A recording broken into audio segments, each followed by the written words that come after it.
आप सभी को राधे राधे, जय श्री कृष्णा। दोस्तों, आज की है लीला कथा हमारे साथ वेदिका जी ने शेयर की है और इस लीला कथा के माध्यम से ठाकुर जी ने इतना अच्छा मार्गदर्शन किया है, यह उनकी बहुत बड़ी कृपा है। दोस्तों, वीडियो को अंत तक अवश्य देखना ताकि आपको भी इन 5 गुप्त दान के बारे में पता चले और इन 5 गुप्त दान को करने से वेदिका जी को क्या फल प्राप्त हुआ, किस प्रकार से उनके जीवन में चमत्कार हुआ, यह सुनकर भी आपके रोंगटे खड़े हो जाएंगे। ये ऐसे 5 गुप्त दान है जो सावन में कामिका एकादशी के दिन करने के पश्चात आपकी चाहे कितनी भी बड़ी मनोकामना क्यों न हो, जो लड्डू गोपाल है आपकी मनोकामना को अवश्य ही पूरा करते हैं। आपके घर में कभी भी धन और अन्न की कमी नहीं होगी। सावन मास में पड़ने वाली कामिका एकादशी बहुत ही फलदायी एकादशी है और जो भी भक्त इस दिन व्रत करता है या फिर व्रत नहीं करता फिर भी इन 5 गुप्त दान को करता है, अगर वह एकादशी के दिन यह 5 गुप्त दान नहीं कर सकता, पारण के समय, द्वादशी के दिन सुबह के समय यह 5 गुप्त दान करता है जो बहुत ही ज्यादा सरल है, जिनमें बहुत अधिक खर्चा भी नहीं होता, तो उनके ऊपर माता लक्ष्मी और श्री हरि की कृपा बरसती है। उन्हें साक्षात ठाकुर जी के दर्शन प्राप्त होते हैं। ठाकुर जी उनसे प्रसन्न होकर उनके सारे जीवन के कष्टों को समाप्त कर देते हैं, उनके सभी पाप जो है नष्ट हो जाते हैं। तो ध्यान से इस लीला कथा को पूरा अवश्य ही सुनना और ज्यादा से ज्यादा दोस्तों शेयर भी करना, ताकि सभी लड्डू गोपाल भक्त जिनकी सामर्थ्य नहीं है ज्यादा दान पुण्य करने की, या फिर जो कोई व्रत नहीं रख पाते या किसी के साथ आर्थिक समस्याएं है, वो भी यह गुप्त दान करके कामिका एकादशी का फल प्राप्त कर सकते हैं, ठाकुर जी को प्रसन्न कर सकते हैं।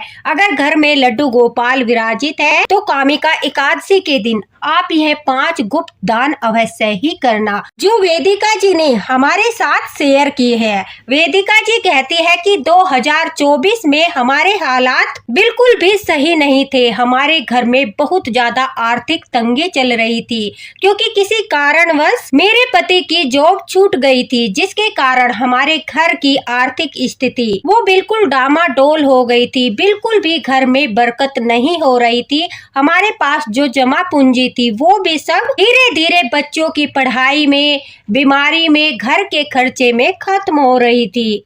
हमें अपने भविष्य की बहुत ज्यादा चिंता हो रही थी। कई बार कोशिश करने के बावजूद भी मेरे पति को उनकी योग्यता के अनुसार कोई भी जॉब नहीं मिल रही थी। जॉब के लिए अप्लाई करते थे, हर बार उन्हें निराशा का सामना करना पड़ रहा था। इसी वजह से हम बहुत ज्यादा परेशान थे और मेरे हस्बैंड तो परेशानी के कारण धीरे धीरे डिप्रेशन में भी जाने लगे थे। वेदिका जी कहती है कि मेरे सास ससुर का देहांत हो चुका है, लेकिन हमारे पड़ोस में जो माता जी है बहुत शांत स्वभाव की है। मुझे कभी कोई किसी बात की आवश्यकता होती है, किसी बारे में पूछना होता है, कोई राय लेनी होती है जिसमें मुझे बड़ों की राय लेना अनिवार्य लगता है, तो मैं उन्हीं के पास जाती हूँ और वो प्रेम पूर्वक मुझे सलाह भी देती है, मेरी सहायता भी करती है। उनके पास जाकर मुझे बहुत ज्यादा आनंद की अनुभूति होती है। और वो लड्डू गोपाल भक्त है, उनके घर में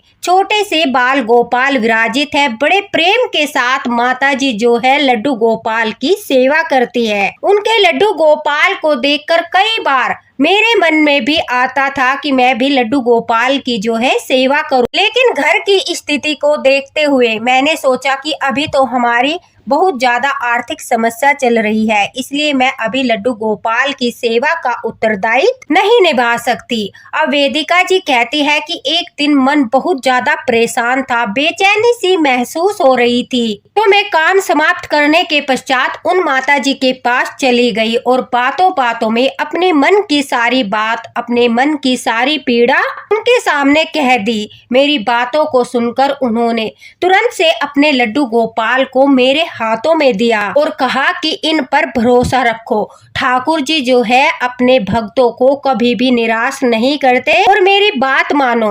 तुम लड्डू गोपाल की सेवा करो, जरूरी नहीं है तुम बड़े विग्रह लेकर आओ। छोटा सा बाल रूप 1 नंबर का, 2 नंबर का, 5 नंबर का छोटा सा बाल रूप लेकर आओ, उनकी सेवा करना शुरू कर देना। जब तुम घर में लड्डू गोपाल को विराजित करोगी तो वह घर तुम्हारा नहीं ठाकुर जी का हो जाएगा, और फिर ठाकुर जी अपने स्वयं के घर के सारे कष्ट हर लेंगे, सारे दुखों को दूर कर देंगे और तुम्हारा जीवन खुशियों से भर जाएगा। वेदिका जी कहती है, मुझे उस दिन ऐसा लगा कि शायद ठाकुर जी जो है वो स्वयं मुझे अपनी सेवा देना चाहते हैं। सावन का महीना चल रहा था, उसके पश्चात जन्माष्टमी भी आने वाली थी, तो यह बहुत ही उचित अवसर था कि मैं अपने घर में लड्डू गोपाल को विराजित कर सकती थी। लेकिन मन में फिर से वही भाव आया। मैंने उनसे पूछा कि माताजी, मेरी आर्थिक स्थिति तो बिल्कुल भी अच्छी नहीं है, मैं ठाकुर जी की सेवा का उत्तरदायित्व निभा पाऊंगी?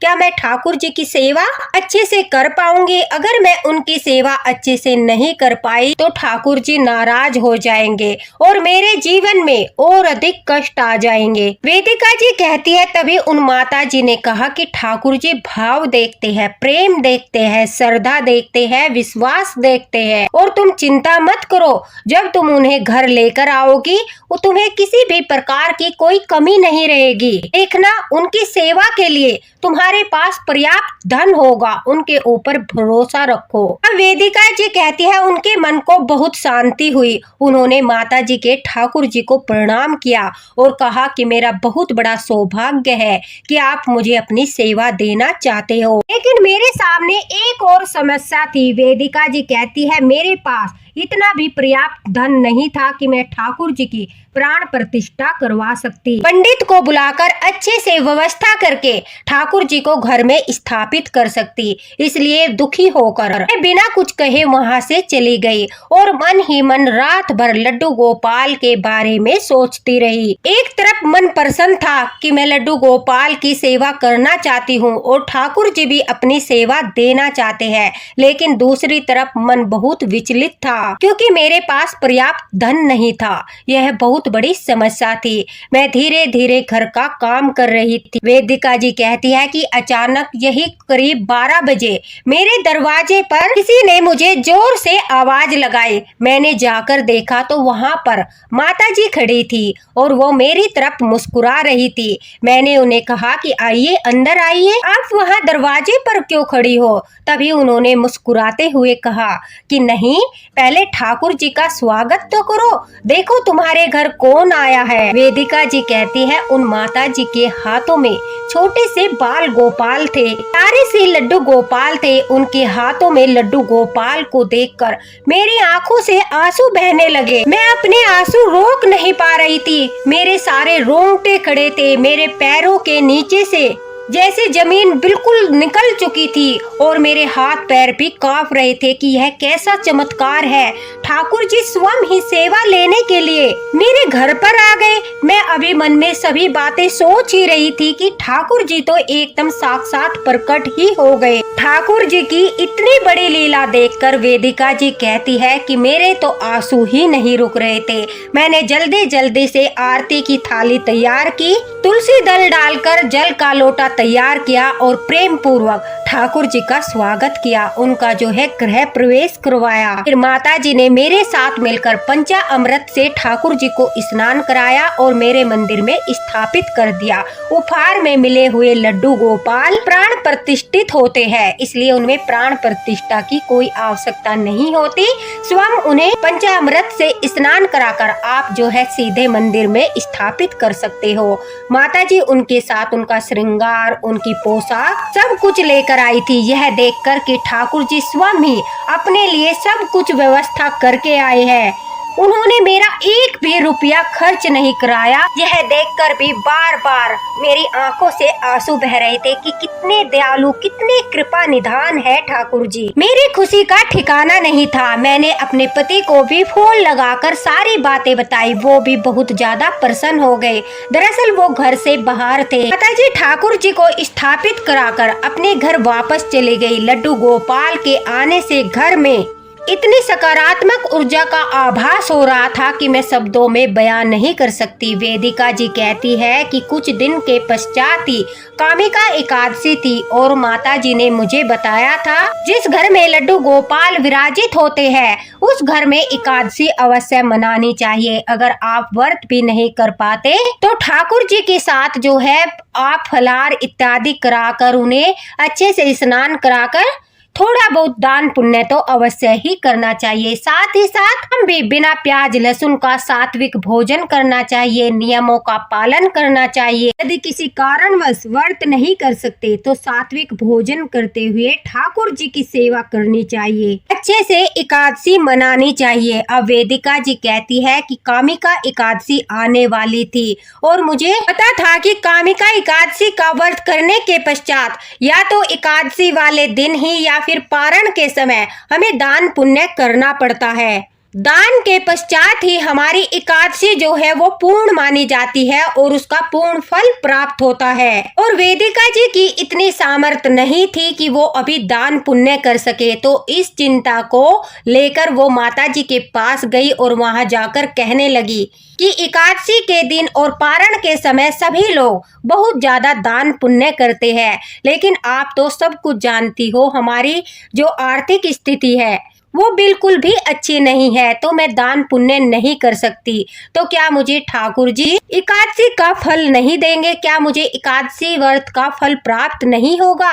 तब वेदिका जी कहती है उन माता जी ने मुझे 5 कामिका एकादशी के गुप्त दान के बारे में बताया। उन्होंने कहा कि अगर सामर्थ्य नहीं है, आप जो है वस्त्र वगैरह नहीं कर सकते, आप जो है बहुत ज्यादा महंगी चीजें दान नहीं कर सकते, तो पारण के समय या एकादशी के दिन सिर्फ यह 5 गुप्त चीजें दान कर दीजिए, फिर देखना अपने जीवन में चमत्कार। माता जी ने वेदिका जी को बताया कि एकादशी के दिन या फिर पारण के समय अगर आप दान करते हो तो उस समय कामिका एकादशी के दिन दाल दान करने का बहुत बड़ा महत्व होता है।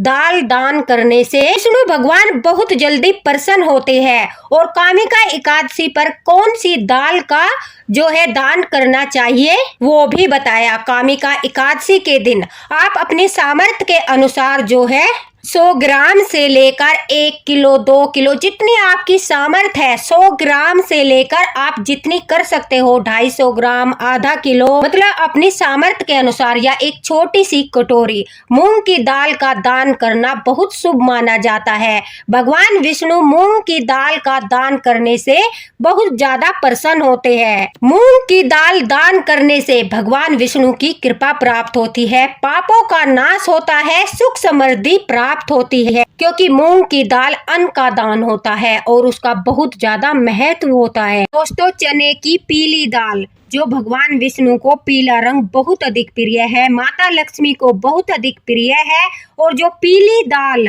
चने की दाल का दान करता है उसे भगवान विष्णु का आशीर्वाद प्राप्त होता है, बृहस्पति जी का आशीर्वाद प्राप्त होता है, माता लक्ष्मी का आशीर्वाद प्राप्त होता है। उस व्यक्ति की आर्थिक स्थिति में सुधार होता है, धन धान्य में वृद्धि होती है और कर्ज से मुक्ति मिलती है। इसलिए कामिका एकादशी के दिन चने की दाल का दान अवश्य करना चाहिए अपनी सामर्थ्य के अनुसार। चीनी का दान भी कामिका एकादशी के दिन अपने सामर्थ्य के अनुसार 100 ग्राम से लेकर जितना आप कर सकते हो उतना आपको अवश्य करना चाहिए। चीनी का दान करने से मानसिक शांति मिलती है और जो घर में रोग होते हैं वो दूर होते हैं, मनुष्य को स्वास्थ्य का लाभ प्राप्त होता है, पितरों की तृप्ति होती है, भगवान विष्णु और माता लक्ष्मी प्रसन्न होकर मनोवांछित फल प्रदान करते हैं। चीनी का दान करने से कामिका एकादशी के दिन आपके जीवन में कड़वाहट दूर होकर मिठास भर जाती है, आपके रिश्तों में जो मनमुटाव होता है वो सब दूर होकर आपके रिश्तों में मिठास भर जाता है। तो इसलिए कामिका एकादशी पर चीनी के दान का बहुत अधिक महत्व है। अपने सामर्थ्य के अनुसार चीनी का दान करिए। और सबसे बड़ा दान धनिया का दान, जो मोटा धनिया होता है, अगर कामिका एकादशी के दिन आप धनिया का दान करते हो जो ठाकुर जी को बहुत अधिक प्रिय है, माता लक्ष्मी को धनिया बहुत अधिक ज्यादा प्रिय है, बीज जो सूखा हुआ धनिया होता है मोटे वाला, उसका दान करने से धन धान्य में वृद्धि होती है। जो आपकी आर्थिक स्थिति है जो बहुत ज्यादा बिगड़ चुकी है, अगर वह आर्थिक स्थिति बिल्कुल सही हो जाती है। आपके घर में लक्ष्मी का वास होता है।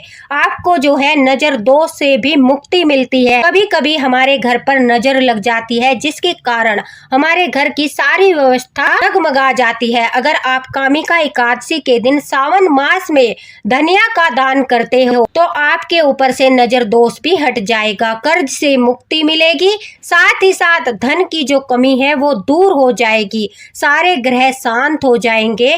क्योंकि ठाकुर जी को आपने सुना होगा धनिया पंजीरी बहुत ज्यादा पसंद है, इसलिए धनिया का दान कामिका एकादशी पर बहुत ज्यादा फलदायी होता है। पांचवा दान जो सबसे विशेष दान है वह होता है सूखे गोले का दान। एक सूखे गोले में आप थोड़ा सा आटा भूनकर उसमें मीठा मिलाकर आप अपनी इच्छा के अनुसार उसमें पंचमेवा भी डाल सकते हो और उसमें जो है सफेद तिल जरूर डालने चाहिए। सफेद तिल भूनकर उस कसार में डालकर कलावे से बांधकर उस गोले को भी आपको दान करना चाहिए। गोले का दान करने से जो आपके जीवन में शनि दोष है उसका निवारण होता है। राहु केतु के प्रकोप से गोले का दान आपको बचाता है। जो आपकी इच्छाएं होती है गोले का दान करने से उन इच्छाओं की पूर्ति होती है। पूरे घर में सकारात्मक ऊर्जा बनाए रखता है गोला, इसलिए उस गोले का दान करने से आपके घर में सकारात्मक ऊर्जा बनी रहती है, जीवन में सुख समृद्धि का वास होता है। और जिस प्रकार से आप एक खाली गोले को भरकर लाल रक्षा सूत्र यानी कलावे से बांधकर दान करते हो, उसी प्रकार से आपके जीवन का खालीपन भी दूर हो जाता है। आपके घर में जिस भी चीज की कमी है, धन धान्य की, अन्न की, जिस भी चीज की कमी है उस कमी से आपको मुक्ति मिलती है। आपके घर में धन की बरकत होती है, अन्न की बरकत होती है। जिस प्रकार से आप गोले को भरकर दान करते हो, आपके अन्न और धन के भंडार भरे रहते हैं, वो कभी भी खाली नहीं होते। ध्यान रखिए, खाली गोला आपको दान नहीं करना है, उस गोले को आपको भरकर ही दान करना है। अगर आप गोला दान नहीं करना चाहते तो आप कसार भरकर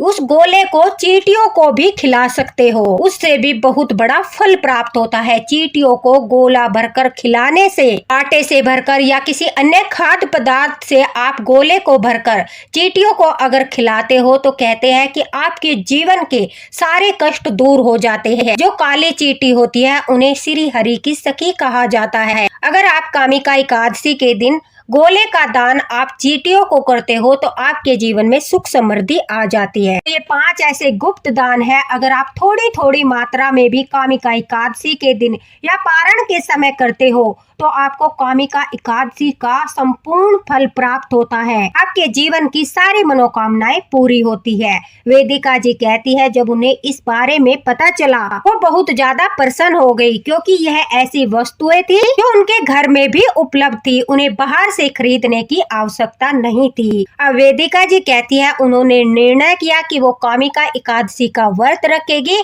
और पारण के समय इन सभी चीजों को जो माता जी ने बताई है उनका दान करेगी। उन्होंने विधि पूर्वक ठाकुर जी की कामिका एकादशी के दिन जो है सेवाएं की, उन्हें स्नान इत्यादि कराया, जिसका वीडियो मैंने पहले ही आपके साथ शेयर कर दिया है कि कामिका एकादशी को ठाकुर जी को, लड्डू गोपाल को कैसे स्नान कराए। उसके पश्चात पूरा दिन ठाकुर जी की सेवा की, उन्हें फलाहार कराया और मानसिक जाप करते हुए पूरा दिन ठाकुर जी का जाप करते हुए पारण के समय अगले दिन उन्होंने इन 5 गुप्त चीजों का दान किया। अब वेदिका जी कहती है कि कामिका एकादशी के पश्चात ठाकुर जी का ऐसा चमत्कार हुआ जिसके लिए उनके पति इतने दिन से परेशान थे, उन्हें जॉब नहीं मिल रही। कामिका एकादशी के पश्चात उनके पति को इतनी अच्छी जॉब मिल गई जिनकी उन्हें आशा भी नहीं थी। वो अपने लिए एक बेहतर जॉब की तलाश कर रहे थे, लेकिन उनको ठाकुर जी की कृपा से कामिका एकादशी के फल की प्राप्ति के रूप में बेहतर से भी कई गुना अच्छी जॉब प्राप्त हुई। उनकी सैलरी भी इतनी अधिक थी कि हम पूरे महीने खर्च करने के पश्चात भी आराम से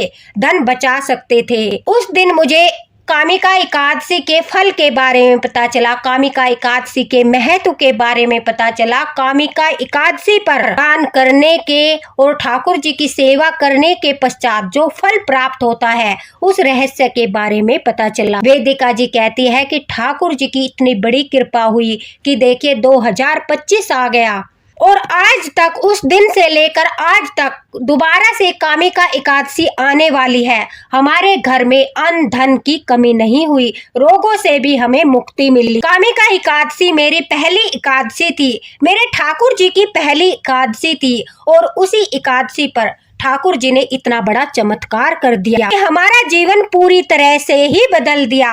ठाकुर जी का हमारे घर में आना, सेवा लेना, कामिका एकादशी के दिन 5 गुप्त दान के बारे में पता चलना, उनके महत्व के बारे में पता चलना, यह सब मेरे ठाकुर की लीला थी। और शायद आज इस लीला कथा के माध्यम से ठाकुर जी अपने सभी भक्तों का उद्धार करना चाहते हैं, इसलिए वेदिका जी ने हमारे साथ यह 5 गुप्त दान की वीडियो शेयर की है, ठाकुर जी की लीला कथा शेयर की है। उनका बहुत बहुत धन्यवाद। अगर दोस्तों आप भी कामिका एकादशी के दिन ज्यादा कुछ दान नहीं कर सकते, पारण के समय आप सिर्फ यह 5 गुप्त दान अपनी सामर्थ्य के अनुसार दान कर दीजिए। आपको इन सिर्फ 5 दान से ही हजारों दान का पुण्य फल प्राप्त होगा। आपके जीवन में भी ठाकुर जी की कृपा होगी, माता लक्ष्मी की कृपा होगी, घर में सुख और समृद्धि का वास होगा। दोस्तों इसी के साथ राधे राधे, हरे कृष्णा। दोस्तों अगर आप चाहते हो कि लड्डू गोपाल इसी तरह से आपका मार्गदर्शन करते रहे, आपको ठाकुर जी की कृपा प्राप्त होती रहे और आपका यह लड्डू गोपाल का चैनल, आपके गोपाल जी का चैनल इसी तरह से आगे बढ़ता रहे, तो वीडियो को लाइक जरूर करना, ज्यादा से ज्यादा शेयर करना ताकि सभी लड्डू गोपाल भक्तों तक वीडियो पहुंचे। और दोस्तों अगर कमेंट बॉक्स में आपको टाइप का ऑप्शन मिलता है तो ज्यादा से ज्यादा पॉइंट देकर अपने लड्डू गोपाल के चैनल को आगे ले जाने में सहायता करें। आपका बहुत बहुत धन्यवाद। मिलते हैं अगले वीडियो में अगली लीला कथा के साथ। ठाकुर जी की कृपा आप सभी पर बने रहे और कामिका एकादशी की आप सभी को हार्दिक शुभकामनाएं। अगर आप कुछ पूछना चाहते हो तो कमेंट बॉक्स में पूछ सकते हो, आपको रिप्लाई अवश्य ही मिलेगा। राधे राधे, जय श्री कृष्ण।